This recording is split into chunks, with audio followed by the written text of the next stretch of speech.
Hello everyone, my name is Bhupendra Singh Rajput and today I'll be talking about a critical economic issue, income inequality in India. Despite being one of the fastest growing economies, India has one of the highest levels of inequality in the world. The richest 1% of the population controls more than 22% of national income, while the bottom 50% holds just 13%.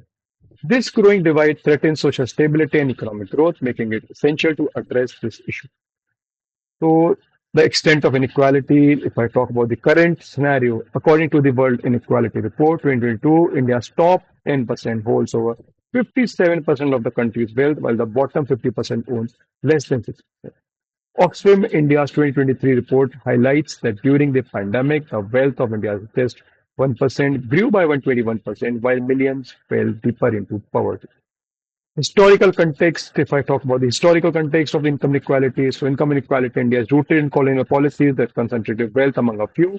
Post-independence reforms aim to reduce this gap, but the 1991 economic liberalization disproportionately benefit the upper class, leaving behind informal sector workers and marginalized communities.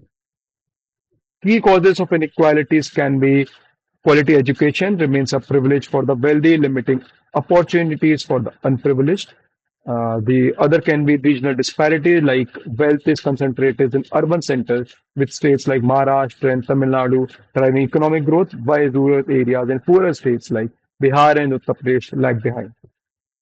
Dominance of the informal sector is also one of the reasons for this. Over 80% of the India's workforce is employed in the informal sector, where wages are low and job security is minimal. Gender and caste inequality is also one of the reasons, like women earn 30% less than men and have a workforce participation rate of just 24%. Marginalized communities, including scheduled castes and tribes, continue to face systematic discrimination. So, what is the economic impact of inequality? Like high income inequality hampers India's growth potential by limiting consumption and reducing human capital development. It weakens social cohesion, increases poverty, and restricts upward mobility for millions.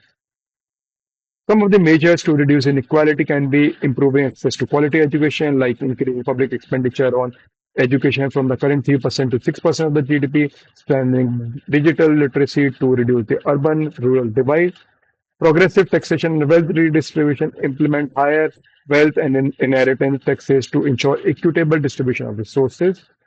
The other can be strengthening the MSME sector, provide easy access to credit, technology, and digital infrastructure for small and medium enterprises, which generates significant employment, expanding social security and welfare programs, strengthening Manrega, and expanding food security schemes to reach vulnerable communities, introducing universal basic income UBI as a safety net for the poorest, promoting gender equality and empowering women, implementing equal pay policies and encouraging flexible work options to increase female workforce participation to 35%.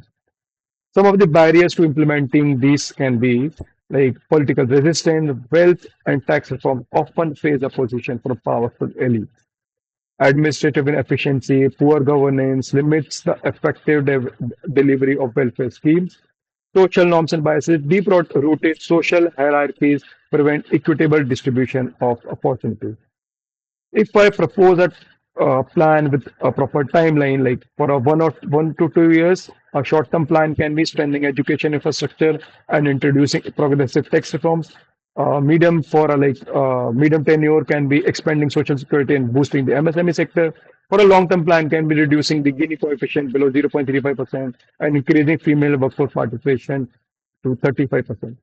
In conclusion, addressing income inequality is essential for India's inclusive growth and social stability. By focusing on equitable education, progressive taxation, MSME development, gender empowerment, India can bridge the gap and ensure sustainable progress. Thank you very much.